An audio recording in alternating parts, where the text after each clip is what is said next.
Welcome to hell.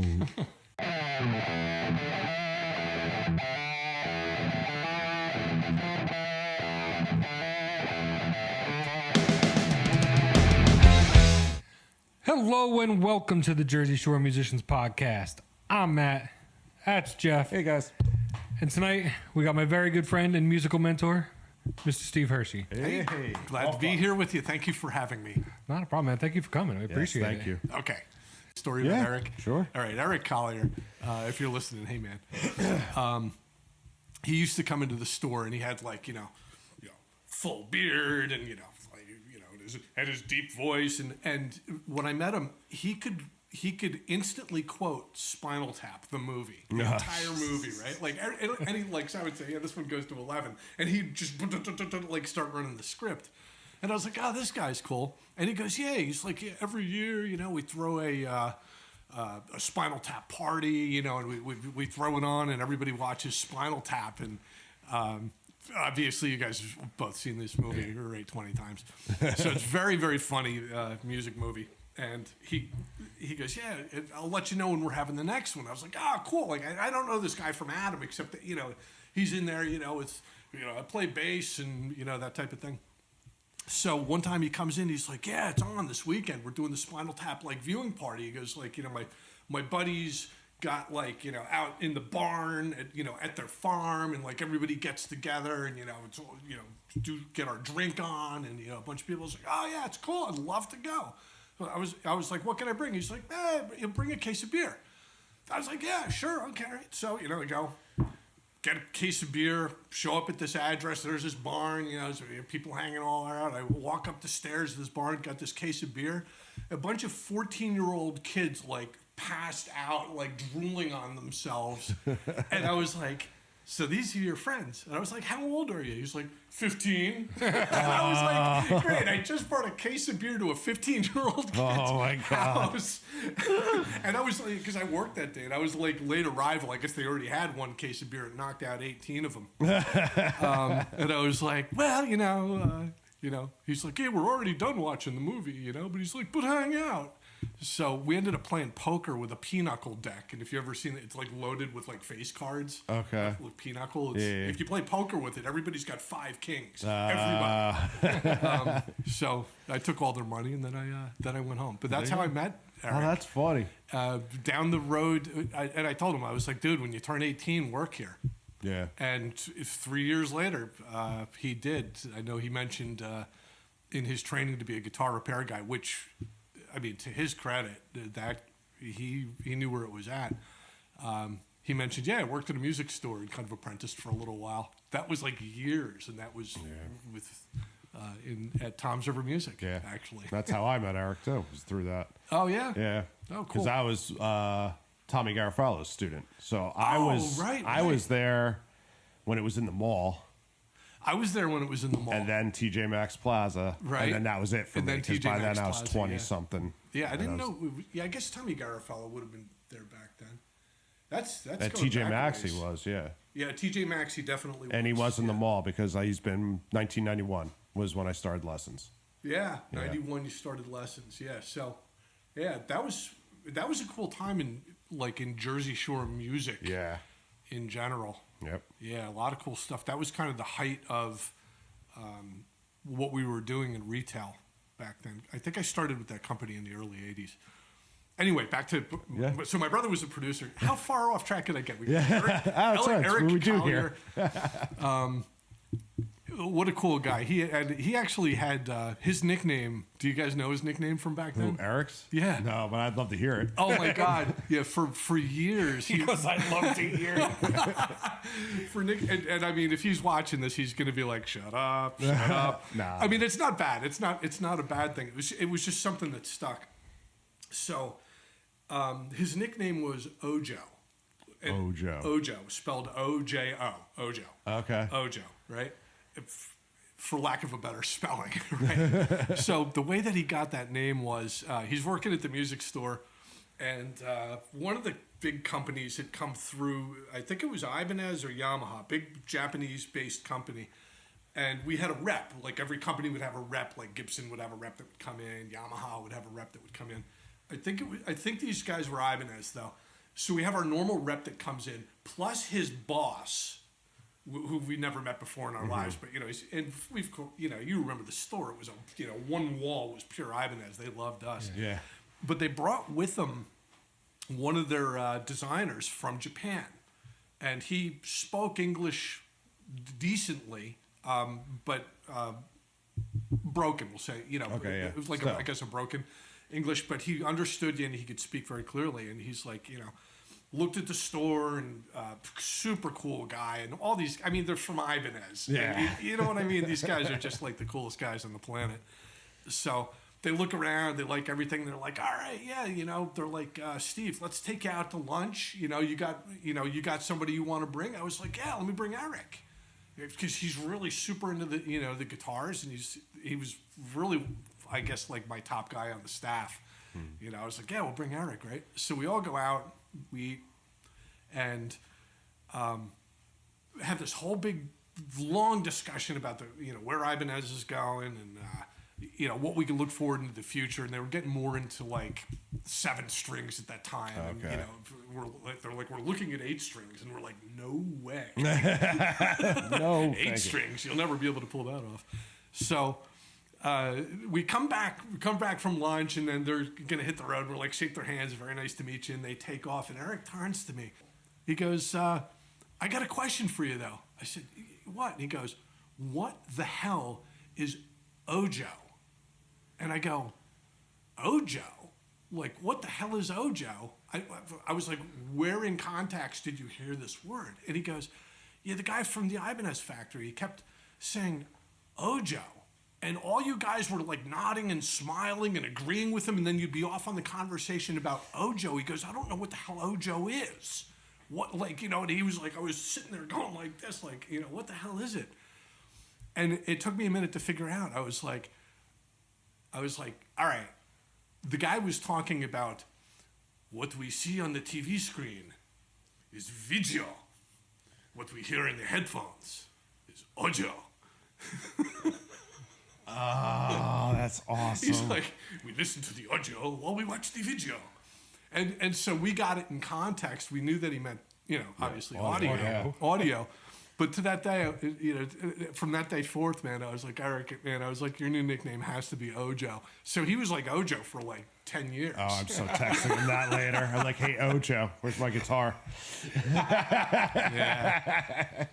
But super cool guy. I was really kind of cool hearing he was going to be back in New Jersey and that you guys were bringing him in, because I mean, he's got his fingerprint on really the guitar tech side of it, which is a huge thing in this business. Yeah. And long transcending any, the work that I did, because I got out of that like 20 years ago, and he ran with it. So yeah. God love him. His pickup company's doing really well too. Oh yeah, Luther Lee Pickups. Yeah, big shout out to Luther Lee Pickups. I've had a chance to listen to them in a guitar at Russo Music. Oh, okay. Yeah, thumbs up to Russo too for surviving. We were talking about this a little bit before. They, a lot of business models were failing in retail, and they were, I guess, paying attention to what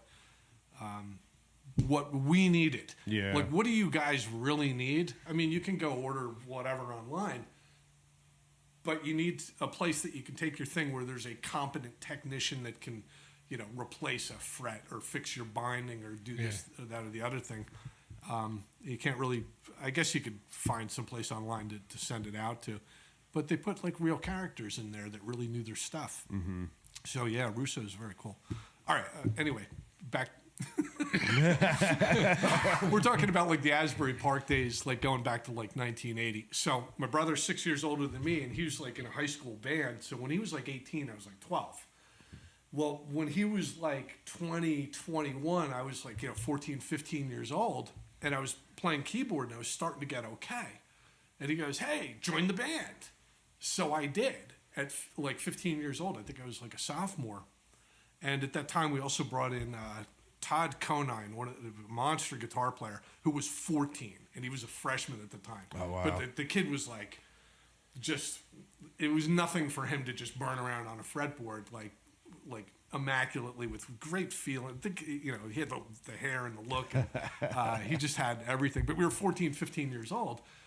So my brother's like, all right, well, when we go into these clubs, loading in the equipment is a great way. Just kind of keep your head down. Don't be like, oh my God, a bar. Yeah. He's drinking a beer, and just get in there, play, keep your head down, keep in the shadows kind of thing. And so when I was like 15, we were playing, back then, this, probably 3-4 nights a week, I guess, like Stone Pony, Headliner. Back then you guys were talking about all the clubs, so I won't kill you with the list. Yeah. But all those bars that had been around for all those times. And the drinking age was 18 back then. And again, it was very lightly enforced. So the turnout in these clubs they'd fill your club up with 15, 16, 17-year-old kids that they didn't proof at the door. Because their one buddy's 17 and drove 5 other of them there. And you know what? As long as they weren't dangerously slammed, I guess the law of averages says you'll survive. They would go home, they would make it home. It wasn't like, you take this thing on the breathalyzer that, you're barely buzzed and you're going to jail. And I think if you did get pulled over for whatever reason, a tail light out, they were really looking more for drugs.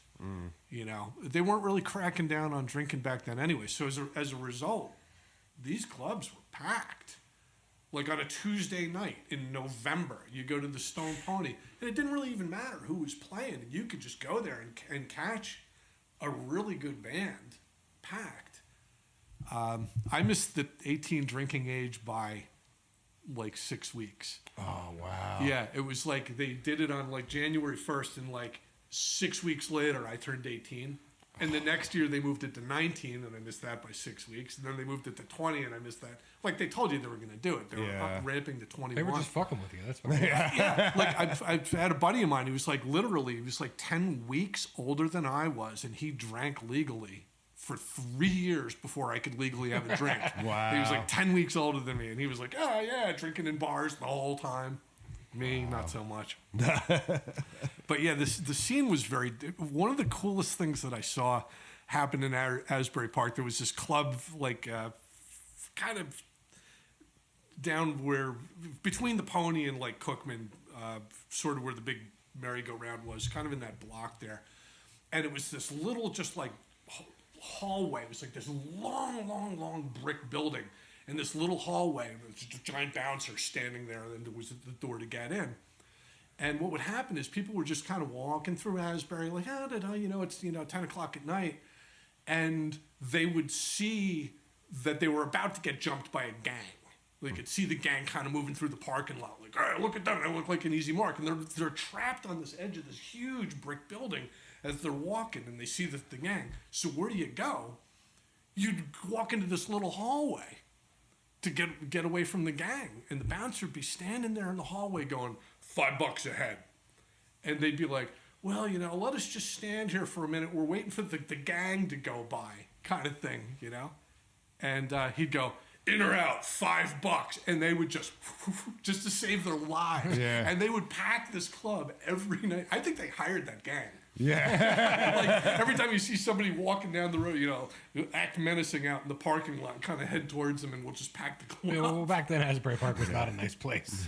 No, it's. I mean, you could still go down the wrong street in that town. Oh yeah, there's still pockets of it. Yeah, but it's been, I think probably overly gentrified, I guess. It's the common theme around here. Is it really? Well, Yeah. like I'd like to go there, like and get like a $6 sandwich.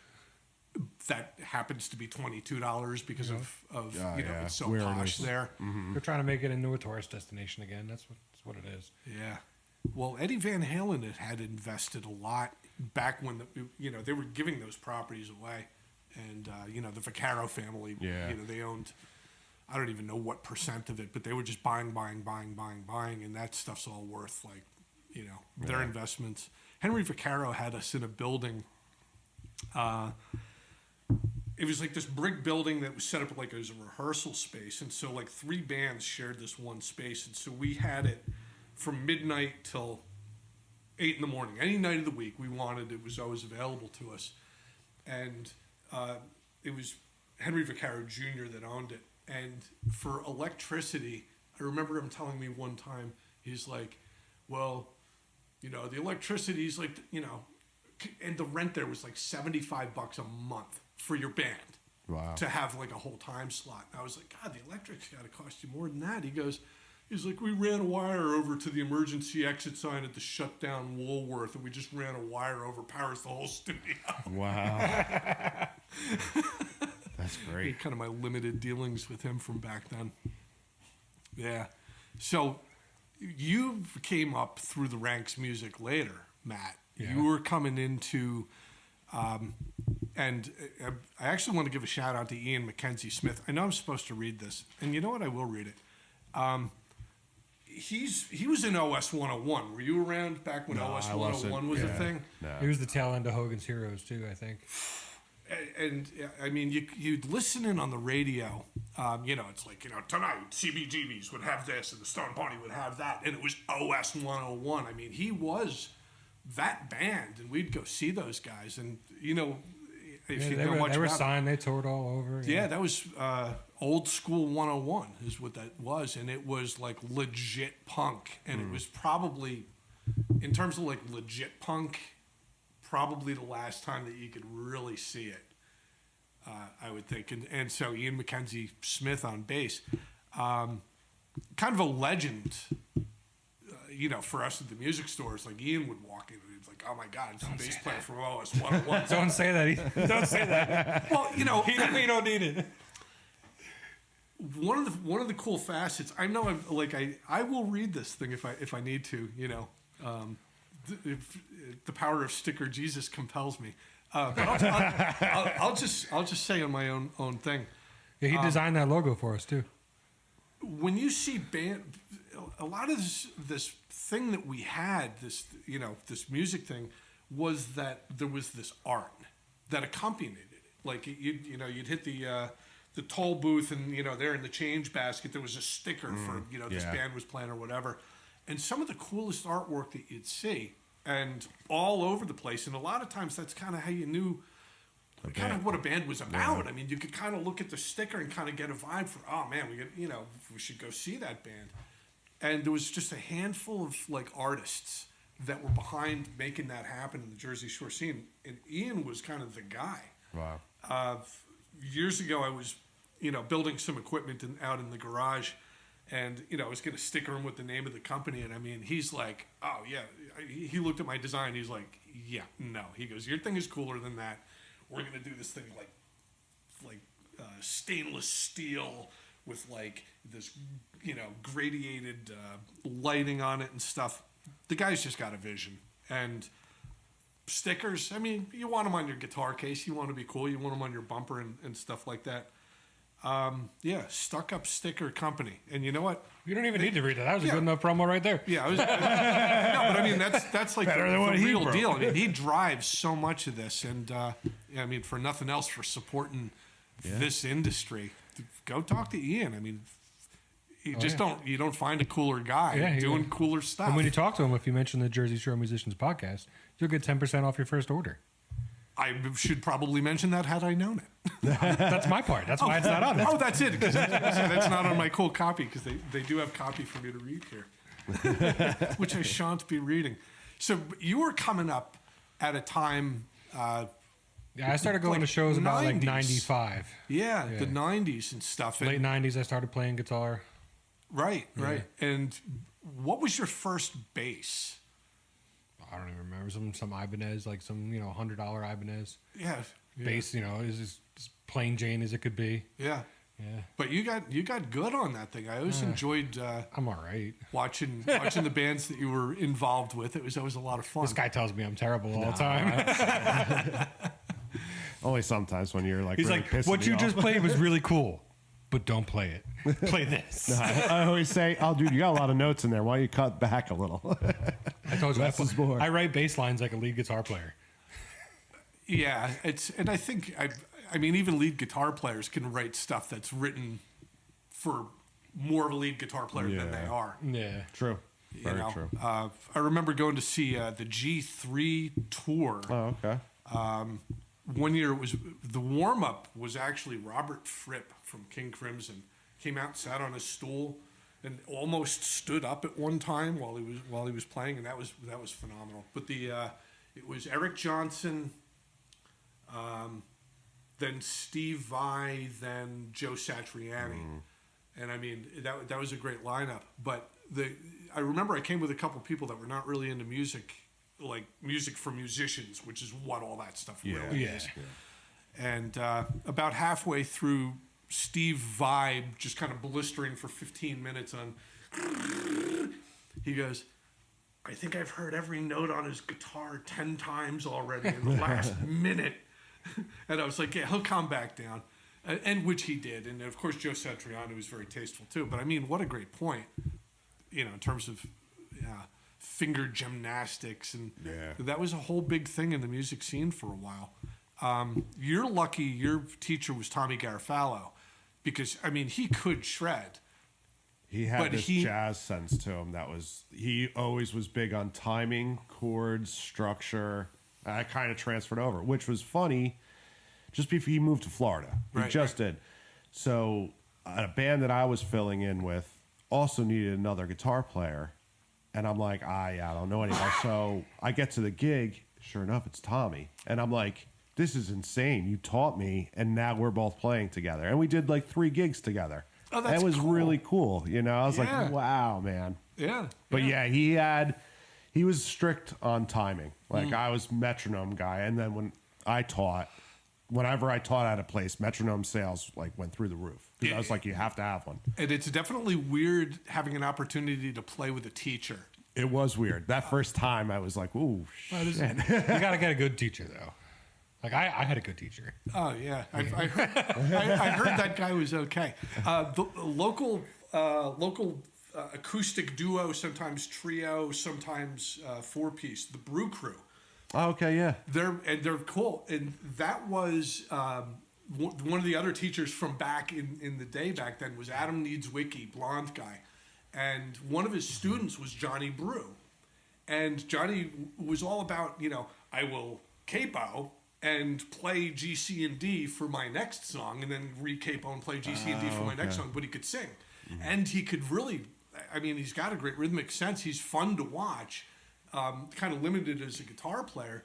And he was always on Adam. He's like, come on, I do this like a little acoustic thing. Come out and just kind of, play with me. And that's how it started, and that's the Brew Crew. I never knew that. Teacher. And they're like, here they are 20 years later still doing that. They play it like they play all over the place. Over the place, and they're busy all the time. Yeah. They play up by my house. They play, I think there's an Applebee's there. Yeah, they play in Lacey by my house all the time too. Yeah, it's got like a nice courtyard kind of fire pit kind of set up outdoor. Brew Crew comes in there and they do like you'll know every song, and it's done well. He's a good showman. Yeah, he's good. He's got a guy that plays bass with him more often than not, so they're really more of a trio now. Good solid bass player, good vocal harmonies. Yeah. Well, he kind of tailors it to like where he is. If it needs a duo, he'll just the 2 of them. If it's a little bit bigger of a place, he'll have the 3-piece. Right. And they'll bring out what is that thing drummers have? That little box they sit on. The cajon. The cajon. They'll bring out John Hawes from Shorty Long. Oh yes. On cajon, and he's a brilliant drummer. Something about him, and one thing that I really appreciate in a good drummer, and I know a lot of people practiced hard with the metronome, in getting good, and I'm sure he did too. But it's that shifting in between beat. Yep. It's the that push gives it the feel. And lay back. Right. It's that little bit of swing to the timing. And he is, I guess if you chart the swing percentage from 50% would be strict, and then like 67% like anywhere in there. But he could go beyond the 67 and stick it. Like the whole song, or dial it to 54 and just give it a shimmy. He was a master of that in between accent, and he could maintain it for the entire song. Wow. And so he would catch that one off the strumming style, because that's never that strict. Yeah. And he would just say, okay, yeah, you're going, and he'd go. I've noticed a lot, like probably within the last maybe 5 to 10 years, drummers have been listening to guitar players more than they've been listening to bass players. I swear, just from studio aspect. I'd be like, where'd you come up? Like I understand what the they'll words follow the now. accents of the guitar versus laying down and sitting back with a bass player. So they'll push like a guitar player and let the bass kind of sit and hold down. It's like I said, I've seen it now for like the past 5-10 years. These younger generations doing stuff like that, which Nice. all right, that's kind of cool. Yeah. It's different, you know. But like just like you said though, he's going by the guitar. Yeah, man. I mean, I've heard accents. Where'd you come up with that? Well, that's what he does. You should be worrying about what he does. He's fine over there. Don't worry about him. What do you mean I should do something? Yeah, no, right? Don't tell me what to do. Oh, they're always Fucking fun. drummers. Drummers and singers are the best. Oh, yeah. There's so many, we had so many great drummer jokes, working in the music store. And my favorite of which was, how do you know when the drum riser is level? The drummer will drool out of both sides of his mouth. Like jokes like that. And I mean, they had jokes for everybody. Guitar players and bass players had a couple humdingers too. Yeah, But we have drummer issues around here. Yeah. That's health. It's not really, Still, it's always the drummer. Yeah, I was a keyboard player coming up through the bar scene, and we were rare. And mostly, I think it wasn't because of that we were any good or anything. It's just that there were 1,000 guitar players, and there was 5 keyboard players. And I think a lot of it was just the price of the gear. You couldn't put a 2 keyboard rig together for under $5K. You just couldn't do it with any kind of reasonable. It's just expensive hobby to have, and the 5. Because we're in Toms River here, and Toms River music, and I mean, this is sort of like the center of the Jersey Shore scene, which runs all the way from probably Seabright all the way down the coast. But Toms River was definitely the center of this. There was 5 keyboard players back in the day, and the thing is, we all knew each other, and we were all friends, and we all talked to each other. And so, if whatever band you were in, if for some reason you got on the wrong side of your keyboard player, the other 4 would know about it immediately, and you would never get a keyboard player again, unless you cultivated the kid next door to come play keyboards with you.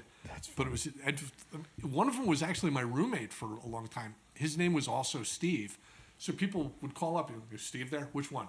Yeah. The keyboard player. Which one? The one that works at Toms River Music. Which one? Oh, wow. Because we both worked there. And Steve Hauser. Haven't heard from him in years, but he was. They were covering a lot of Bon Jovi, kind of ding ding ding ding ding ding ding ding ding ding ding ding, and he was just a brilliant player for that. He had great dexterity. Very very cool guy.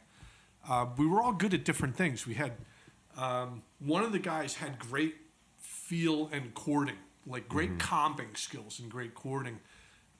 Steve Hauser was just like it is on the record guy. Okay. For a lot of that stuff. And then you had one guy that was classically trained, and so he could do sticks and that kind of stuff. And I was always blues based was my thing, and also that I was very fast.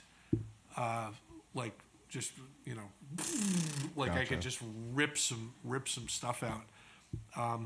You hear a lot of guitar players that do that kind of ripping style, and eventually they realize they need to dial it back. And I think I had to kind of go through that myself, because I would just solo. Yeah. And I would just be ripping some notes. But I got to dial back my feel a lot over the years now. So I don't know where it stands right now. I guess I'm just the rock guy. Yeah. We had. I should probably shout out to. I have a YouTube channel as well. We do interviews as well, and that's for. There's a Facebook group of home recording studio enthusiasts called Home Recording Studio Zone on Facebook. You guys should check it out if you do any home recording from beginner up through like what you're doing here or like what I do. And I'm one of the mods on there. And so one of the things I do is I run like a little interview channel and tutorial channel.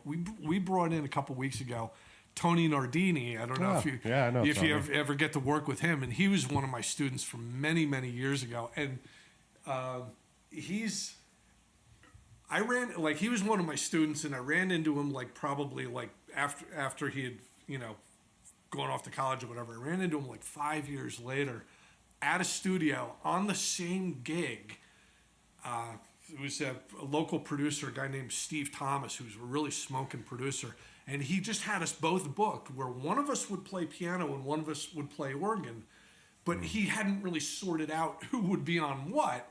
He's just like, yeah, we're bringing in Steve, we're bringing in Tony Nardini. And so we get there, and we hadn't seen each other in years. And we were like, hey, holy moly, and we had these keyboards set up like facing each other.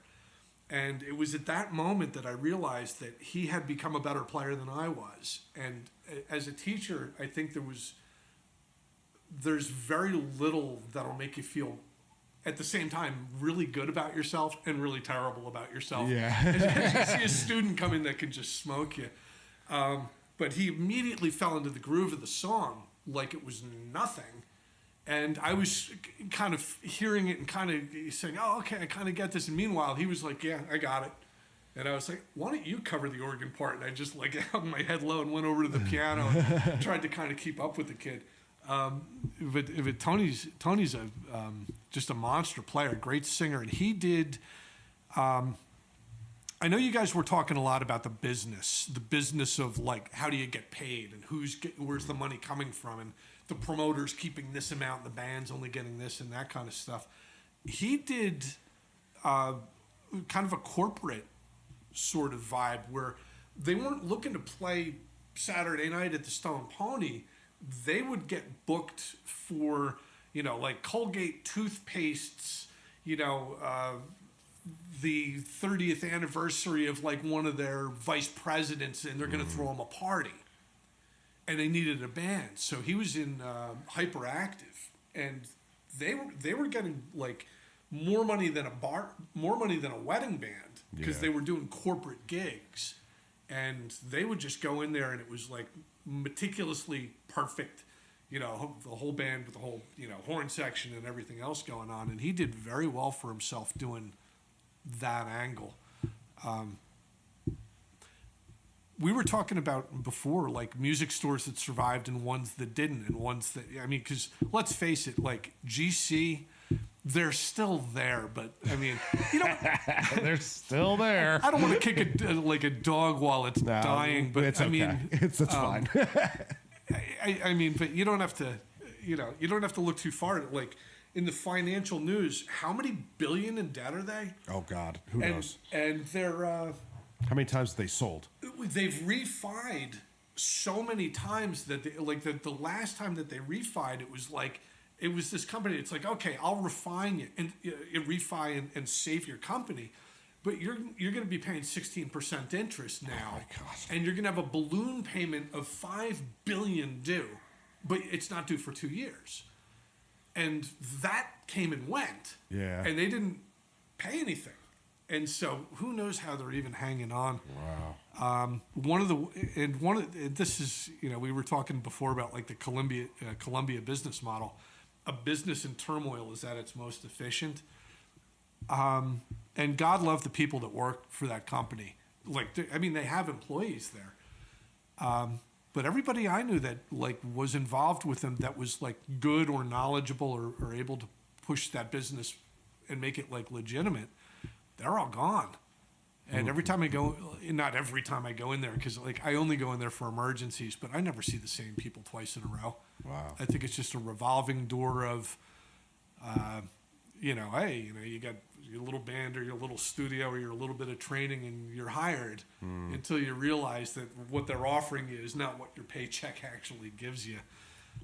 So big revolving door of employees coming out there because I don't think they pay anybody. Yeah. Well, Anymore. that's the music business now, just not getting paid. That's what it's all about. Well, it's but I mean, look at Eric though. That's not the music business I'm talking about. I'm talking about the other side of the glass. Yeah, well, I mean, look at Russo. Yeah, no, Russo's do it. Russo did well. Russo did it right. Yep. They changed their business model. Same thing I think happened with studios too. Like, the old business model of, we charge this per hour, you block this amount of time, you bring in your band, and those schedules dried way up. Did it? I guess for a lot of people. I don't know if you do you make money doing this or no? I only I like handpick projects. That's the only thing I do. I don't take I don't get the hey man, can you? No, you got the wrong guy. Sorry. Click. Oh yeah. I do that exact same thing. too. So I handpick things. What's a big warning sign for you? Like, because it's been so long. I mean, it's like I mean, you've been putting up with me for like 10 or 12 years now. No. There's worse where it's like, yeah, man, I want to come in and lay my stuff down and then build a band around it, or I don't really play to a click track. I want it to feel right and be this certain way, and it's like, well, can you come in and just do it live then? Right. Well, no, I don't have. Yeah, there's certain things where it's just like yeah. But I haven't it's probably been at least a good 10 years since I've had to subject myself to something. Not that I'm just not that guy. I don't have patience anymore. Yeah, because I've kicked somebody out for not playing in time. I was like, dude, here's a metronome. Come back when you can do it. And it was a guitar solo. Well, you're protecting yourself because I think they think that they're doing something miraculous. Mm-hmm. And then when the project is impossible to actually put out as a product because of a timing issue or something like that, they look at you like you're not doing your job. Yeah, you're putting your name on it. Yeah, why would you set yourself up for that? So, I 100% agree with that. I love your example, and I just wanted to offer an example that I have. Sure. Which is, as soon as I hear somebody say, we've got label interest, and the biggest people in the world are getting behind this, and we're right about to break. And that's followed by, you're full of shit. Yeah, and you could be on board with us. We'll put your name on it and this, that, and the other thing. And what they're really saying is, we're not paying you, we're not paying you, we're not paying you, we're not paying you. And so, whenever I hear lines like that, but for me, that's kind of like the flag. Yeah. We're like, oh, you worked on this record. Can you do that for us and then pass it up? Right. Yeah, man, no. I'm still waiting to get paid. I'm not passing you up next. Or because I always bill up front. I mean, well, you know what my business model is. I mean, you're either in my program or you're not in my program, and we put out product all the time. But if a payment is running late and they go, oh, I need a copy of that, they get it, and every 10 seconds it's like, recorded at NJ Rockhouse. Every 10 seconds, recorded at NJ Rockhouse. Watermarked, and they're like, dude, I can't submit this. I'm like, I know. I'm sitting on the copy that when you pay, you will have the copy that doesn't have the watermark on it. That is great. Well, being that you bring that up, let's talk a little bit about Rockhouse. We haven't even brought that up yet. That's you in a nutshell. Is Rockhouse? Yep. Whatever order this ends up happening in this conversation. I'll mix it all up. We'll be fine. We'll mix it all up. So I've worked at, as you know, Tom's River Music for about 20 years, starting around 83 or so. I got out in 2002, and Ray Bylar, great guitar player. I know him too. Yeah. Yeah. He and I started Rockhouse in Tom's River. And eventually it ended up in Brick. And about 2 years ago, I moved it out of commercial, like a commercial facility. It was so weird. It was right before COVID hit. I was like, I'll just move it into the house. Mm-hmm. And then COVID hit. And I was like, ooh, that was good timing. Mm-hmm.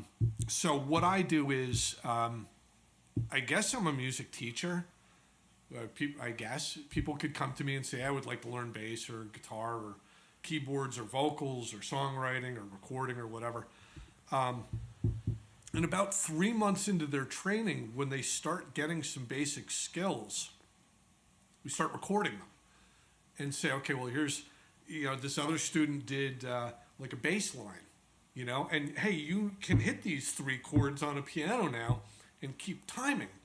and they are very, stay on the timing, and they learn how to put some melody over that, and they work on that for a couple weeks. And meantime, I got a vocalist who's got some lyrics that is listening to the music that's coming up through the process, and and she might go, oh well, my lyrics, I kind of hear a melody on this, and we put her in the vocal booth, and she goes in and she does like a rough track, and the next week she might, she'll take that home and listen to it and polish it up, and it's this ongoing snowball. Everybody that's been in the program for 3 months, or a lot of my students have been in the program for years, they're just working on the next project. And so there's a continual stream of new material coming out, or like completed songs. And I guess the people that have been in the program the longest, they tend to kind of be like, they'll be the lead guitarist on the song, as opposed to the newer kid will be the rhythm guitarist. And the newer vocalists they'll sing the background and the chorus, but they're learning how harmonies work, and how timing works, and how to use a mic and stuff. I think what I'm really doing, what Ray and I, the big plan that we always had was, how can we prepare upcoming students for what they're really going to see in the world? And because what are you really going to see in the world is, how do you construct a song, whether you're going to be playing live and playing someone else's material. If you don't know much about how a song's put together, you're kind of missing out on, how are you going to perform it? And then Matt was in the program for years. And we've always done live shows where we spend a portion of the year, all hands on deck. I need you to learn the bass line for these 5 tunes. You're going to come up and you're going to play this with the band, and we just do round robin of different artists that come up. And God, we never went easy on you guys at all. I went full circle. I started as a student, and then I ended it up as my band was the one playing with everybody coming up and playing with. Exactly. Yeah. That's another thing too. I think as people go farther in the program, they really kind of fall into like mentoring. Helping out the young upcoming bass player, like, hey, play my bass on this. Like, we know you've been practicing it here, and hand off their bass and do that type of thing. The last couple shows we did were pre-COVID. We work with a lot with Joe Berardi, Sid, and Bill Towie. These are guys that are they're a little bit younger than me. He's got a studio actually right down the street from you guys. And he's got a band, and he's got this like a production company that puts on live shows. So the last show he put on, it was his band, plus he brought in My Music School and like Joey Sinopoli, and then he brought in like a couple I guess upcoming bands. He puts like 4 or 5 bands on a stage. Oh, wow. But what he'll do is he'll say, look, we're not really interested in playing at this bar, this bar, this bar. We want to play at the Stone Pony. That's it, because it's the only place we want to play. And we don't want to play there on a Tuesday afternoon, and we don't want to play there on a Thursday night. We only want to play on a Saturday night, period. And we don't want to share the night with any other artists or like headliners coming through. I get to stage the whole night, and I get to run the show. And you would think that's an impossible task. It's not. The Stone Pony, as really as often as he asks, they will set a date for him. Oh, wow. Saturday night, his show. And so he brings in, we always go first. Because it's, I got some of my students are, 12, 13, 14 years old. I can't keep them out till 1 in the morning. Yeah. So like they'll, but the last couple shows that we played, I think just my school sold something like 500 tickets. Wow. Plus, his band is a pretty big draw, and he brings in, like, again, other bands that are pretty big draws. So the last 2 shows that we played at the Stone Pony, I was getting phone calls, like, parents panicking. They're like, oh, Josh's aunt and uncle, just flew in from Cincinnati, and we called Ticketmaster to get tickets, and they're sold out. And I'm like, sold out. I was like, there will be tickets at the door. I guarantee you can get in. But like, I end up, fending off phone calls like that. Oh, that's cool though. Thank you. Well, it's a great experience cool for the kids too. Yeah, well, I remember, Matt, when you were doing it, we were still, like the bingo hall in Seaside Park. The Tri-Borough First Aid Squad. And, we'd get a lot of people in there. A lot of people. It'd be a good day. Everybody gets to jam with the bands. There was food. Yeah. Yeah, it was good times. Oh, and I got to also, I got to give a nod to all the proceeds from every show we've ever done and every CD we've ever released and every song we've ever put out. 100% of the proceeds always go to Ocean of Love. Tom's River Charity, helping local kids with cancer. They're great. They're great people. Yeah, so for 20 years, I think, and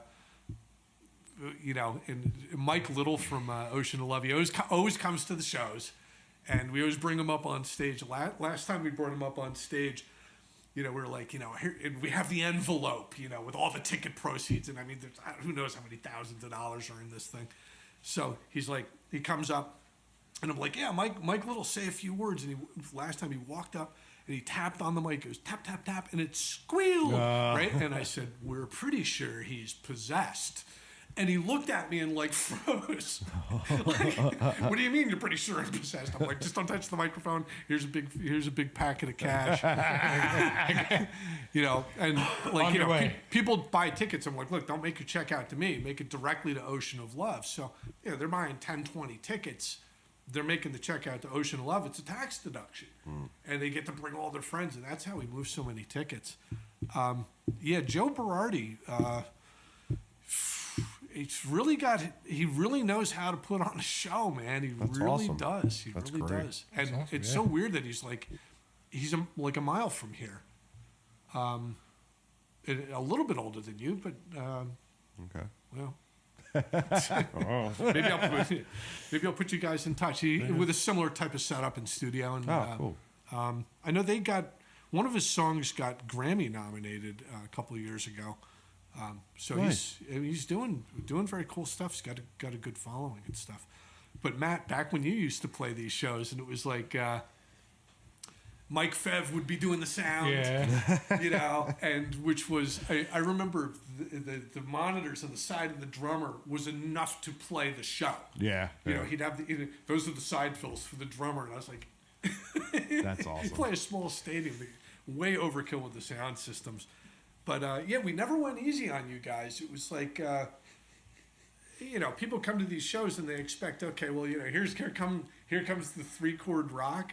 And the kids would go up there and they'll play Van Halen.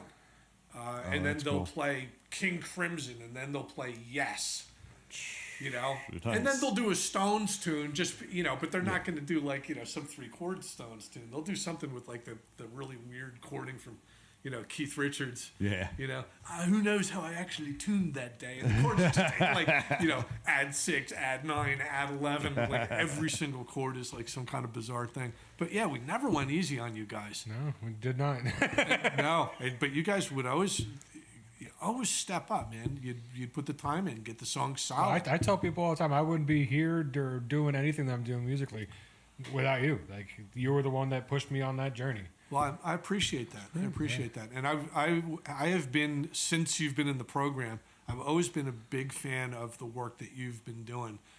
Thank you. Effing useless. We could actually say it in here, but my wife might be watching. And what a cool band! It's different. Yeah, you made your foray into from bass player to lead vocals. Yeah, I'm not a big fan of being a singer, but it works. Well, it's an expressive type of vibe. Yeah. See, for me, coming from a bass player though, singing is so boring. Like, it's just like I'm used to like singing backups and playing, and like I'm constantly doing something, right. Yeah. And as a singer, especially with the kind of music we play, there's a lot of parts where there's like little long drawn out pauses, or like parts where I gotta let them do their thing. Yeah. And there's a lot of time I'm just sitting there like. I'm sure the guys in the band would be happy to hear that their musical segments are the long drawn-out pauses. When the bands are they're going like this, and sounds coming out of the speakers. Like I said, I try to let them have their time to shine. Where I'm not, stomping on top of them with words. And it's just like you sit up there, and it's just like compared to playing, it's just it's boring. Yeah. The lyrics were always cool and that stuff. Now, were you 100% doing that all on your own, or were the guys kicking in on lyrical ideas? It was all me. They just gave me, like, when I first went, they gave me a demo with like 6 songs on it, and said, "Let us know when you got words for it." And I wrote for everything. And Now, your more recent stuff that you're working on, I'm very impressed with the singer that you're working with on your more recent stuff. Oh, that's with him, with Sonic Honey, Cool.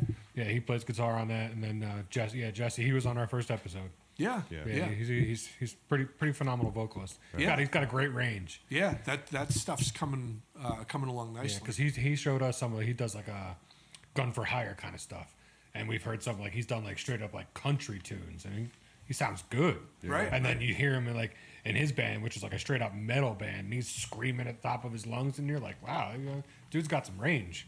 Yeah. Yeah, very talented guy. And the sound quality that you're getting out of the studio here, I gotta say, I'm impressed with. That's all him. Thanks. Cool. And not to make it about me, but this is what I do for a living. Mm-hmm. I still run a studio for a living. So it's my full-time job, has been for 20 years. Mm-hmm. And also my brother was a producer before me, so I was like trained since I was like 12. Yeah. So I always have an ear whenever I hear a production come out of a studio. And I don't know, do you do this too? Do you listen to like a production from, let's say, a local studio, and kind of listen to it with an ear to like they had that adjusted wrong, or they should have done this differently? Do you do that? I did, and then sometimes that gets you. I feel like sometimes that gets you in trouble to actually vocalize that. And I try to be cool about it, but I've heard some things, and there's some things where I'm like, oh, that's cool, man, that was totally done on your laptop. I can totally tell, like, in the box. But I mean, you saw I still use a lot of analog gear, right? I have Pro Tools. I treat it like a tape machine. I don't treat it like the computer's going to I could make tell. it, you know what? You should really edit in some clip of your studio for like during this discussion. You've got a rack, and that rack's got some cool vintage stuff in it. Yeah. Not like, from the 50s, but I mean like but there's 90s. Some stuff from Whitney Houston's producer in there. Yeah. I bought off of him. There's some stuff in there that's cool. Yeah. And listening to the productions that you're getting out of the studio here, because I am one of those guys. Yeah, no. And Matt will tell you too. He'll be like, hey, here's our new mix. What do you think of this? And you know me. Yeah, I told them, I was like, I'm going to send it to Steve. That's why you're like my mentor. You came back. I write something, I send it to you, and I'm like, Steve, be honest. Well, you don't need to tell me to be something honest. with the vocally. There was a sixth.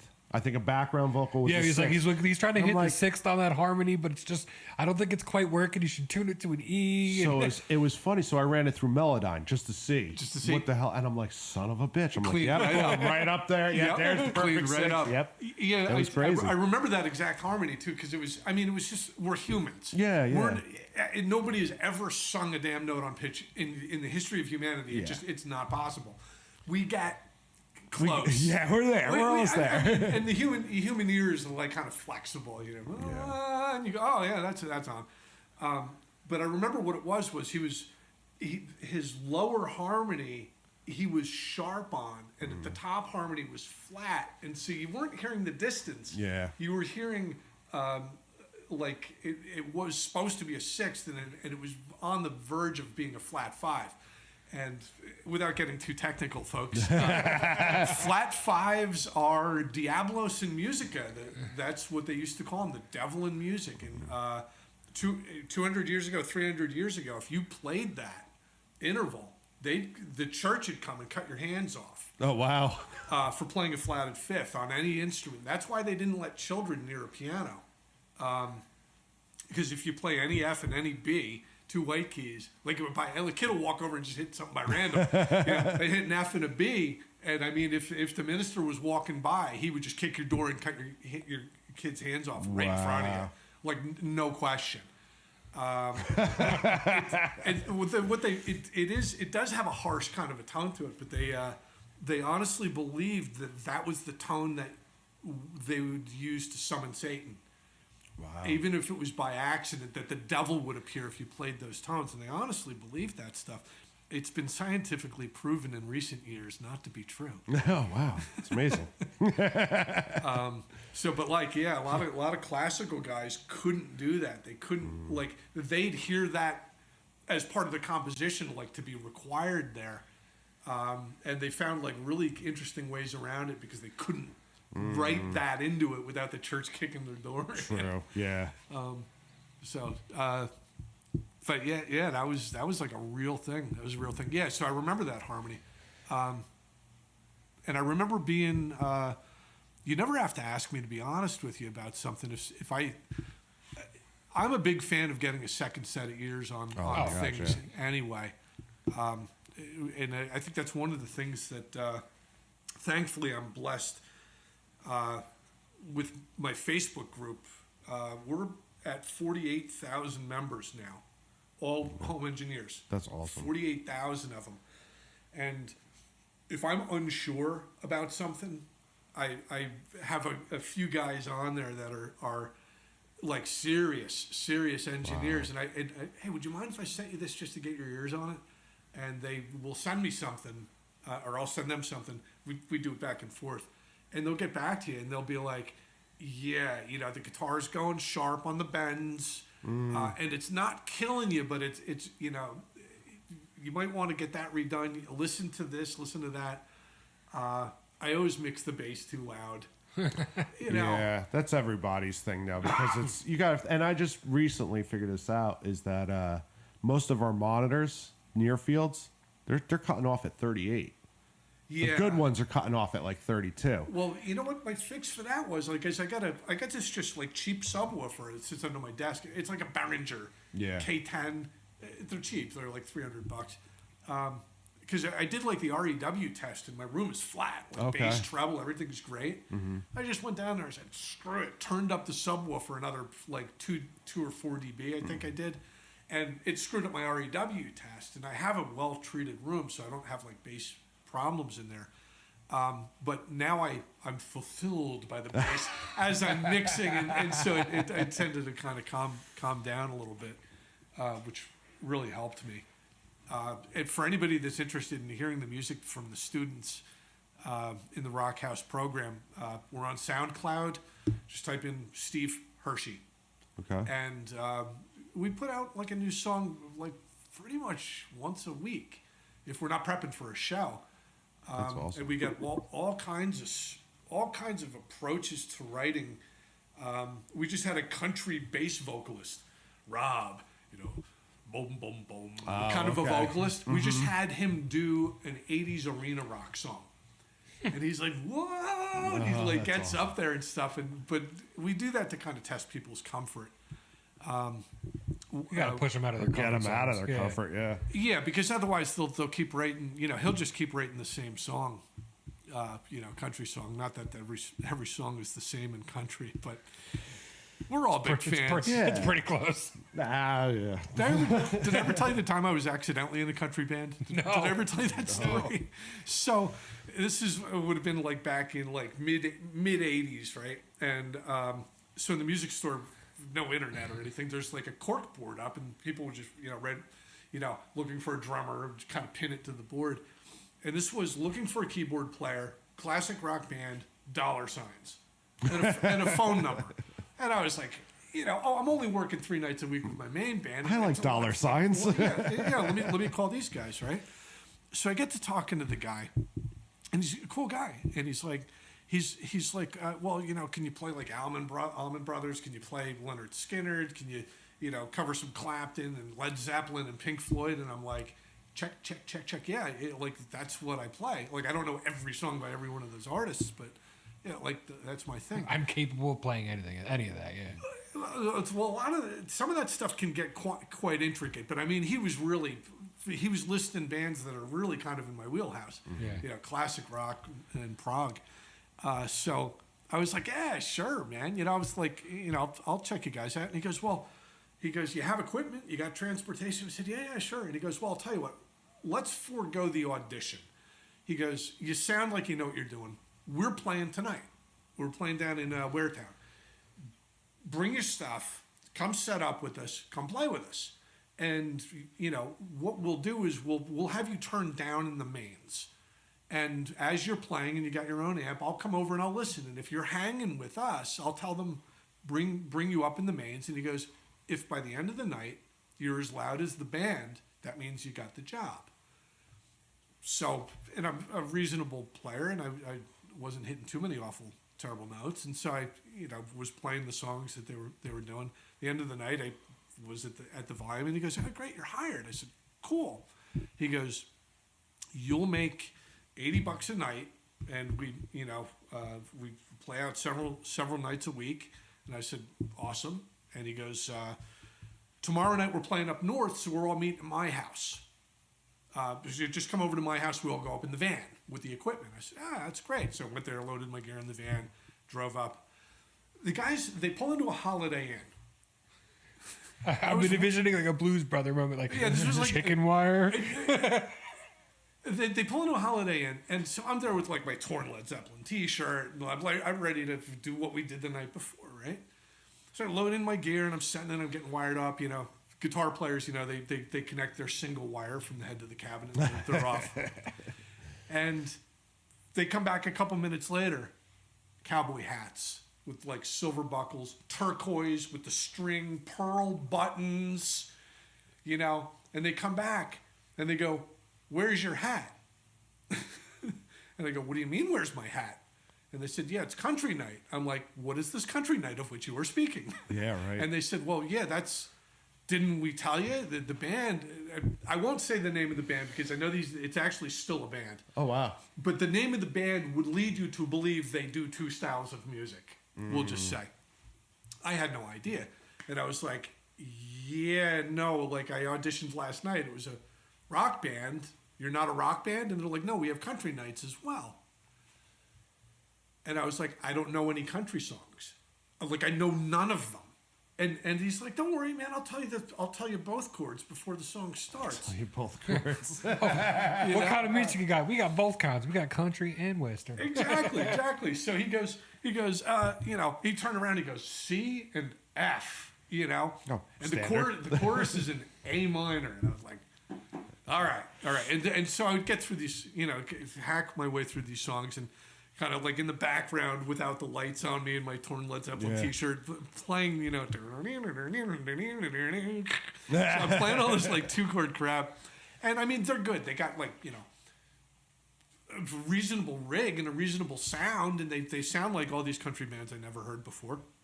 So they play all this stuff, and at the end of the night I was like, "Yeah, this is great. How often do you do this stuff?" And they're like, "Well, we mix it up between the rock and the country, and but if you're in the band," and they're like, "Don't worry, you're great. You still get paid." I was like, "I know, but I really don't want to be in a country band. Like, how often do you do this?" The answer to that question is, that was the only rock gig they ever did. Oh, wow. And they only did it, and I learned this later, they only did it to lure a keyboard player into the band because they couldn't find a country keyboard player. So they put together a rock show and put signs out, "Classic rock keyboard player wanted," as a trap. It was a Venus flytrap move, and they got me. And I was like, "Okay, well, you're going to do all country from here on out. I'm out. I quit. Thank you for having me." And he goes, "Do me one favor. Hang in there until we find a replacement for you, because we got all these, all paying work and gigs, and we can't really not, just hold off until we can get somebody." And me, I'm like, "Yeah, sure, okay." The way that I found out that's like 3 years later. The drummer for the band, they got him at a jazz festival. Same thing. They put together a jazz set, need a drummer to do the festival. This guy signed up, brilliant drummer. And they're like, "Yeah, join the band." And he's like, "Yeah, all right, country gigs." Wow. And he goes, "Well, I'm only here until they find a replacement for me." I was like, "How long you been in the band?" He's like, "1.5 years." Oh, There's no way out. There's no way out. Oh, that's awesome. So they got booked at, and this is just hysterical to me, because you're in New Jersey, like you're not in Tennessee. They got booked at this gig at this place called the Yellow Rose up in North Jersey, right? The Yellow Rose was a country bar. And it was like about the size of like a high school basketball gymnasium with like bleacher seating and like, an open floor. Probably used to be like that's what it was, like a basketball court for a high school. And they get booked there and they're like, this is the big time. This is this is the biggest country club that you could play at. And we get booked on like a Friday night up there. And we're going to play, and they had line dancing on the floor, like, these 8x8 groups of people that they turn and bend and bow and spin in unison and to the music, the line dancing. And the line dancing goes till 8:59, band starts at 9. And the idea is the crowd's already built in. They've been having line dancing lessons for the past hour. They'll stay and dance. Yeah. And each little group has like an instructor that is, showing them, teaching them the dance as they go. 1 minute to sound check. You have 1 minute to sound check. The bar is on the mixing board is on the far end of the club. Far end of the club. No sound man. Oh, God. Set it and forget it. Bored. Yeah. Right? So the lead singer and lead guitar player for the band, the leader of the band, he goes, look, we got a sound check. And he goes, really the most important things are like my acoustic guitar and my mic. He goes, do me a favor, just play whatever, sing whatever into the mic for the sound check. The band will, I'll get a quick mix and I'll run back, right? So this was my way out of the band. You have 400 country ass people ready to play, right? And I pick up this acoustic guitar. And we go, and the band, of course, is like, G and C, they pick right up. So I start singing, right? I go down, around, round, down, around a mountain, down, around, round, down, around a mountain, down, around, down, around a mountain, down, around, down, around a mountain. So I'm singing down around the mountain, right? And you could see the guy's like getting the mix at the far end. He's like running back, and he's like, don't mock these, like running back. He's like, don't mock these people. They're inbred. They have guns. He's like, fuck, man, don't fuck, right? And they're like looking at him as he runs back through the crowd, right? And he jumps up, grabs the guitar, and he's like, don't ever do that shit again. Kind of. It's like, dude, fire me, please. Yeah, no, I'm begging you to fire me. I want to be out of this band. So I jump back over in the piano, and we play the whole night. So the good news is that they want us there now every Friday, and this is a big payday. Mm-hmm. And I'm still not thrown out of the band yet. So I'm like, oh, great. So the next week we go there. Oh, and I got to say, while I'm playing this, and the band's playing, the lead instructor goes, and you can't imagine this happens in New Jersey, right? It's like all of a sudden everybody is from like Nashville. He goes, well, that's a Tennessee two-step. And they're all like, ooh, and they all start dancing to our sound check. And they dance and dance and dance during this 1 minute sound check. So the next week we get there and we play our first set. At the end of the first set, these 5 ladies come up and they're like, I'm sorry, we got here late. And they're talking like they're from Alabama. And these are New Jersey people, North Jersey people. They're, sorry, we just arrived from Alabama. We're sorry we're late. Did we miss down around the mountain? Because it was so, right? And you could see this guy like sweat pouring off him. Like, you mean that song that this guy over here sang to mock all of you? Oh my God. And they're like, because we so enjoyed dancing to it. So as we played continual Friday nights there for a while, that became a request that these people wanted. They wanted Down Around the Mountain because it was the only Tennessee two-step that we did, whatever on earth that is. So that whole thing just kind of snowballed into eventually. I don't think that they actually were able to replace me, but I think he was so frustrated with the fact that this stupid Down Around the Mountain song kept coming up every week in front of like 400 people that wanted to dance to it. It was the only thing we did with that beat. He's like, fine, we're going to do Down Around the Mountain. We're going to have vocals from our keyboard player, Steve. And I just, every week, made it worse and worse. Down around, down around, And then they, woo, and do their dance to it. So eventually it got me thrown out of the band. Nice. There you go. That's a good way to have it done, though. Yeah. How about you guys? You ever get roped into any projects that you like couldn't get out of fast enough? Well, recording-wise, yes. Not playing-wise, no. What happened? Who'd you get in here to record? It was the last one that I was like, I'm never doing this again. It was some guy who's just like, yep, I sing and I play. You know, I loved some of the stuff you did on this one band, so I want you. That was the whole, you know, do that. Comes in and just, man, you like this stuff, and you know these guys or whatever, and where did you learn how to play? It's like, oh no, man, I kind of like just picked it up like over the last year. And I'm like, oh man, oh yeah, this isn't the place for you, dude. No, yeah, it's not. No warning signs there. He's like, well, you know, I'll pay up front, and one week you're like, all right, that's cool, like whatever, pay. And you go through and you're like, yeah, no, man, my life's too short. I can't. Yeah. Here you go, man. Sorry. Yeah. Bye. Yeah. Just like, nah, man. Like literally, it was like something. Oh, it was like just a solo. It was 88 at eighth notes, and I'm like, man, it's eighths. We're not 16. We're not 30. Shit, we're not 64. It's eighths. It's eighths. And it's a melody line type solo. Yeah. It's just like, here you go, man. Here's a click. I'm like, practice that. Right. I'm gonna go outside. I'm gonna go get a cup of coffee. I'll be back. Come back. It didn't change. I go, all right, man. This is cool. Yeah. Go home. Yeah. Practice it. Let me know when you're ready. ready. All the warning signs were there, though. That was my lesson. That was my catfish in the studio. You know, that's it.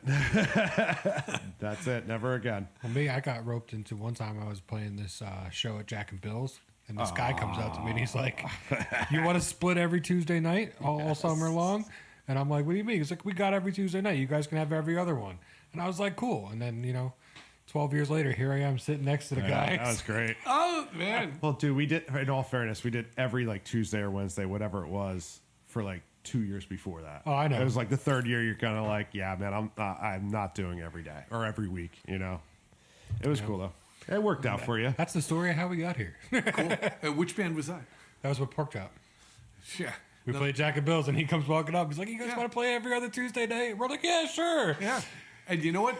Pork Chop Express, like, it lives in infamy because it's like you got that name from Big Trouble in Little China. Big Trouble in Little China. But the thing that's etched in my mind is the cool stickers that you got from Stuck Up Stickers.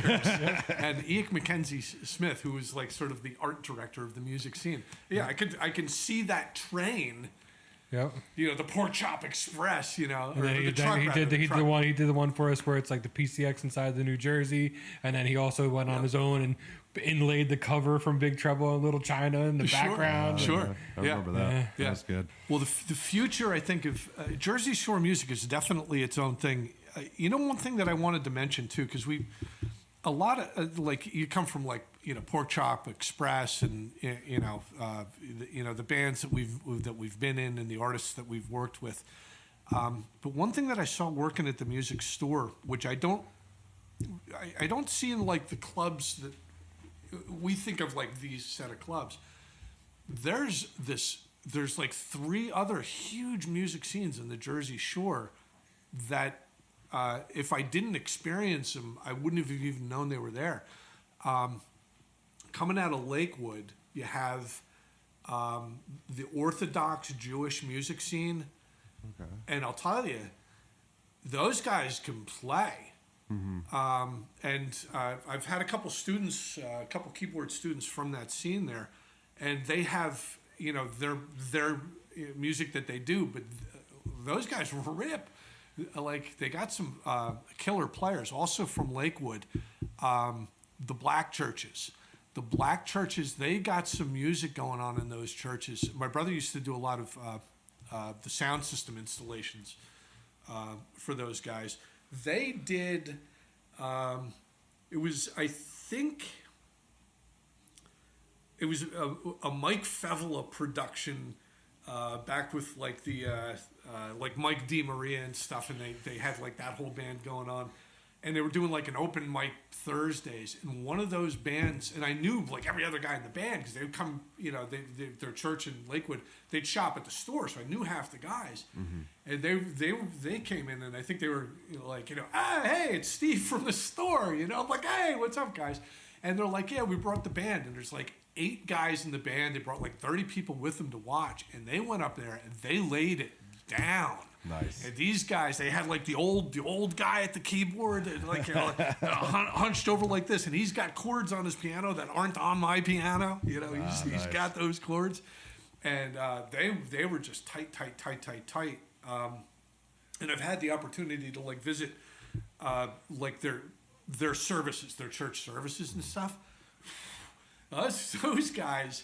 Like, you know, and I don't think they're necessarily going to play the Stone Pony, but they've got their whole scene there, and it's ripping. Thing. And the third one, and this one, and they've actually got a business model for this one too. These are the Latino guys, the guys from Mexico.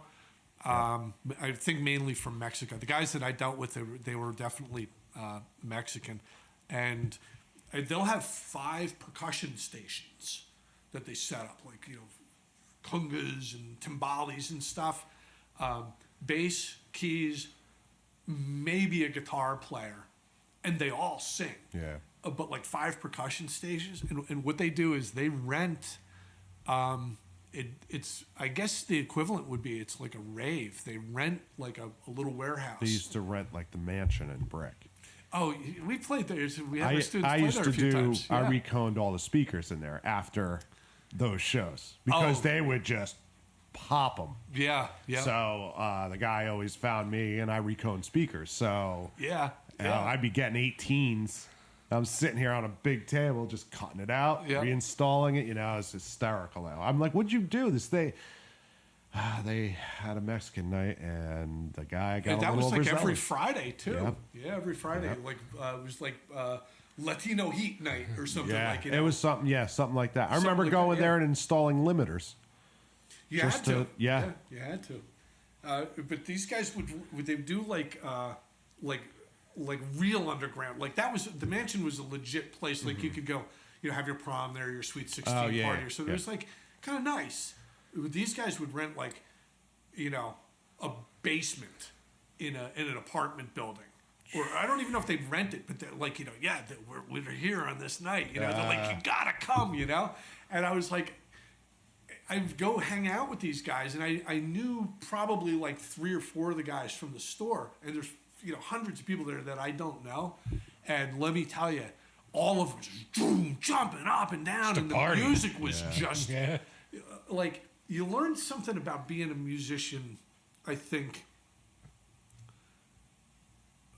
It's hard to put in words. The more you kind of open your doors a little bit, the more exposure you have to what really jumps, what really pops is a melody, what really counts is like a catchy timing or something like that. I would say that's more like writer, more of a writer would open that up. Seeing those things, musician wise, I mean that's to me is a very bland term, being a musician, because there's, you know, the players being tight is totally different than being a player. Being in a unit is way better than being, you know, the filling guy. Musician, you're to me describing writer because it's like, well, here, this is this particular thing, how it popped. This is their melody lines. You know, I mean, there's great jazz lines that you go, oh, I get that. And then there's other people that just like, well, that just in one ear out the other, you know? Sure. The Mexican thing with the way they make it bounce. Yeah. All right, man. Like I learned with doing hip hop stuff, it's like, 125. Don't care what it is. It's got to be at 125. That's how you get in the dance. I'm like, all right, makes sense. I get that. I get it, you know? So it's like, I think the sub on low A. Oh, well, now that tonality wise, yeah, whatever. But I know. And we used to people come into the music store. They'd be like, you know, like obviously, you know, they pull right up in the fire lane with their New York plates. You know, like some Benny, you know, with the gold chains and the pinky ring. He'd come in and go, hey, which way to Seaside Heights?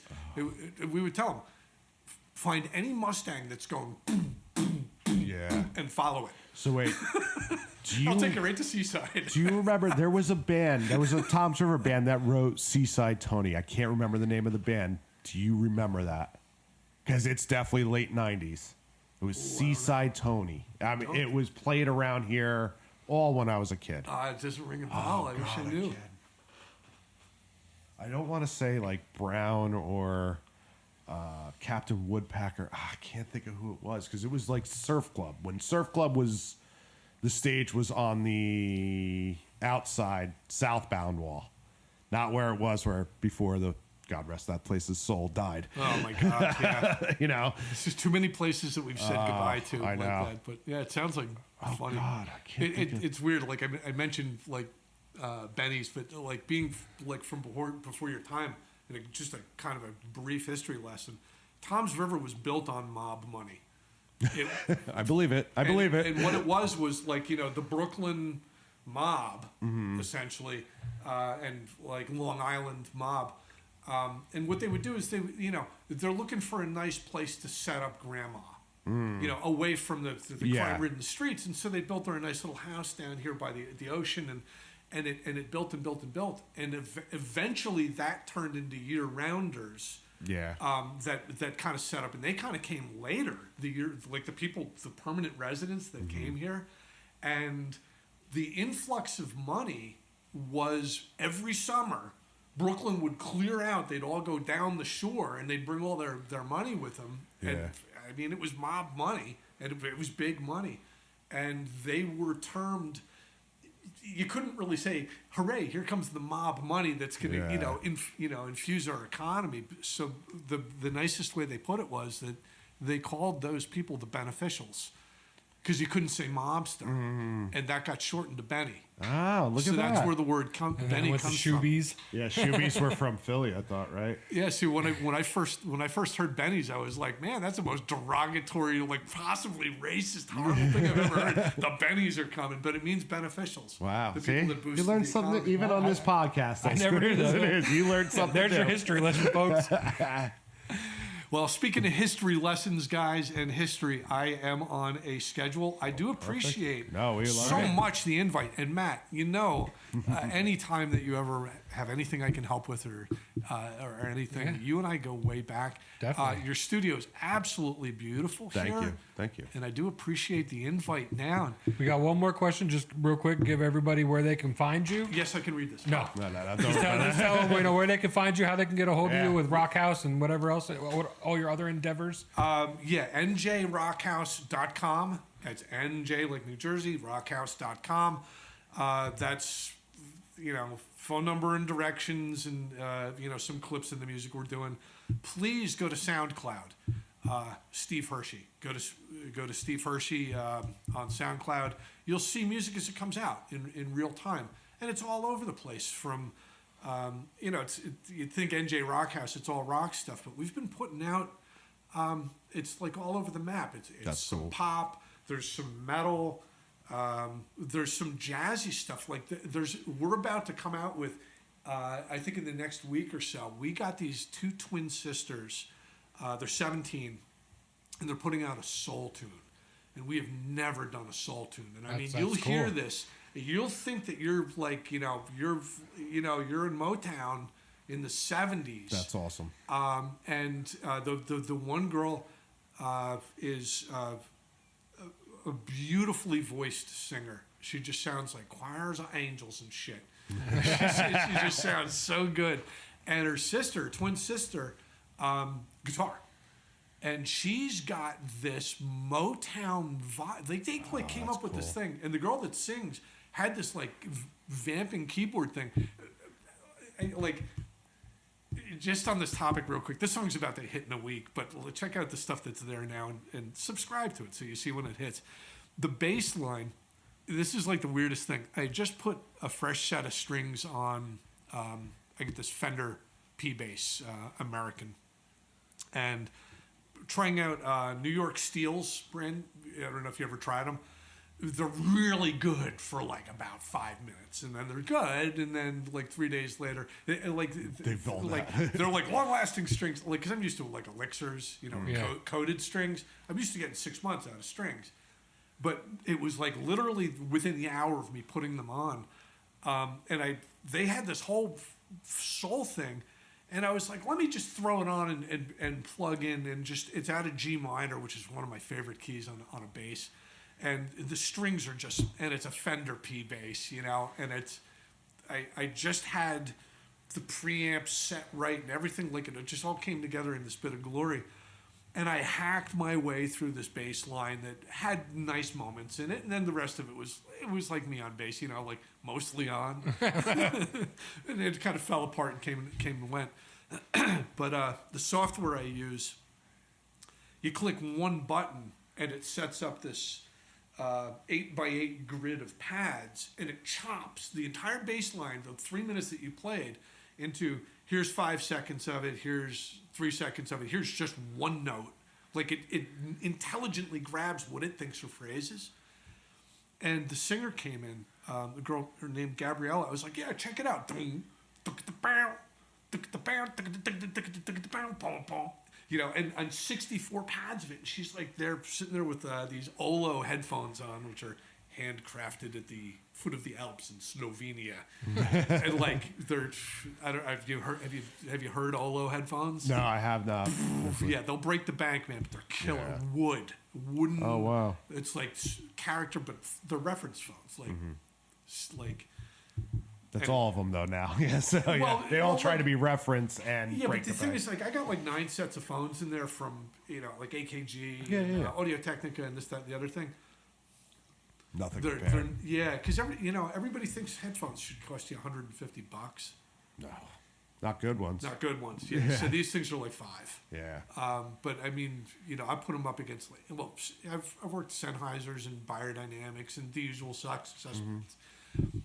Not the same. I've never heard I was testing with like Steely Dan. I don't even like Steely Dan, and I was just like, oh my god, you can hear the background vocalists talking to each other. Wow. Before they start singing. I was like, holy crap, and like flat. Wow. Yeah. But anyway, so she walks over to this grid, this pad, and boom, and she's like boom, boom, and then with this drum beat they had, and she did like the verse and the chorus, and she's like, I want this and this and this in the bridge. So she actually orchestrated the whole bass thing against her keyboard player and her sister's on guitar. So it's really all of them and just me kind of screwing around like on a G minor. Like, what the hell do I know? G, and kind of slap and pop around. But yeah, they definitely got their fingerprints on the song. That's coming out soon. Nice. And Facebook, Home Recording Studio Zone, guys. It's the second largest of that type of group. The largest is, I won't name them, and I'll tell you why. It's the Wild West shit show of, you don't know what you're talking about. Like every 15-year-old kid with GarageBand on his phone is telling somebody with 20 years of experience how to set a limiter. Yeah. And it's just completely unmoderated and, hey, check out my new video. Hey, check out my new video. But Home Recording Studio Zone, Ricky T. Brown from England running it. And he's got a major studio over there. The guys on staff that work with me all around the world, there's, I think, 5 guys on staff. And they moderate it. You can't even put a post on it without approval from the staff, so there is no crap. Yeah.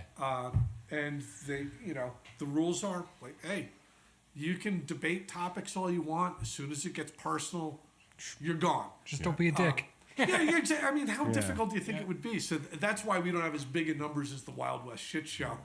But 48,000 members and growing. We're actually about to hit 50,000, I would say, probably by the end of the summer. It's awesome. Yeah. I'd have to check that out. If you do home recording, I mean, please, yeah. I'd love to see you on there. Yeah, I will sponsor you. They nice. do make you answer 3 simple questions. Okay. Like what does DAW stand for? I mean, if you can't answer it, you can Google it. You Google it. You can Google it. No, I know I'm on one of the ones that you're describing, and like sometimes there's some good stuff when somebody has a problem, and it's like, oh, blah blah blah, and you go into the menus.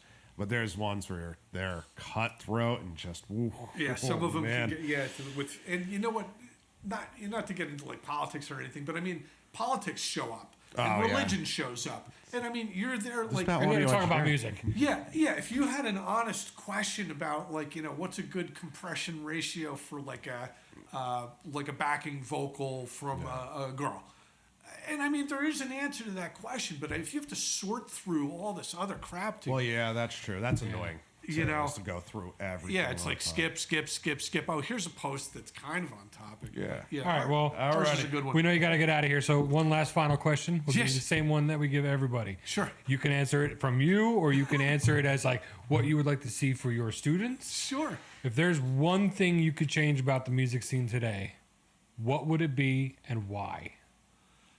I think that's a big question, but I would think I would say learn from the wisdom of the past, but don't be afraid to define your own future. Because when I say that, like the wisdom of the past, I think these are things that you can learn from and benefit from, but there's also like a mythology that I think sometimes you have to let go of. I mean, the wisdom of the past, not the stories of the past. Choose wisely. Learn from the stuff that you know has happened, the real history, the real things that are going on, and you get to make the decision as to what's important and not important. Like we talked about, like business models that came and gone because they didn't adapt. Yeah. I mean, those were carved in stone and they failed. Mm-hmm. Listen to the history that makes sense to you and learn from its wisdom. But don't be afraid to define the future in a way that makes sense for you. If nobody has tried doing what you're doing, you know what? Open that door and step through it. Because without pioneers, none of us would be sitting in this room. Yeah, true. Walk through that door. That would be my advice, I guess. That's a hard question, man. we've gotten a lot of really, really interesting answers. Oh, yeah. And I should know that because I watch your podcast. Like, what your final question is, but you definitely caught me off guard with that. I should have paid attention. Well, thank you again. It was a pleasure. Absolutely, thank you very guys. much. Anytime I can be of any help to, your bands or. I mean, if you, I'll still send you stuff all the time. Don't worry. yeah. If you want to get into our Facebook group, it's super easy. I'd love for both of you guys to be in there, just so you can see what we built. Yeah, and, that'd be awesome. Hope you enjoy the music we're putting out. And when Ray and I started Rockhouse, it was with the idea that we just wanted the next generation of musicians coming out of Ocean County to be world class. We didn't. I don't think set the bar too high, but traditionally music lessons has been a real kind of hit or miss in terms of like, you could be stuck in the back of the warehouse in the back of some music store in a 6 foot by 6 foot room with someone who's going to say, here's 3 blind mice. We're going to read the sheet music. They're just there to collect the paycheck. And I'm going to yell and yell and yell at you until you read this stupid song that you don't care about based on, but we're like, here's how music. I mean, this is the difference between an A minor and an A minor 7, and here's why you'd want to do it. And let's do this. What's the difference? Like I said, it's the difference between the guy that wants to collect the paycheck and like you guys. You guys care. You put yourself into what you're doing. That means a lot to me to hear you say that. Yeah, I appreciate you coming on, man. I really do. Matt, when the cameras go off, you're gonna get a hug. I'm perfectly okay Not with with it. the cameras on, though. All right, thank you, gentlemen. Thank you. And we will see you guys in 2 weeks.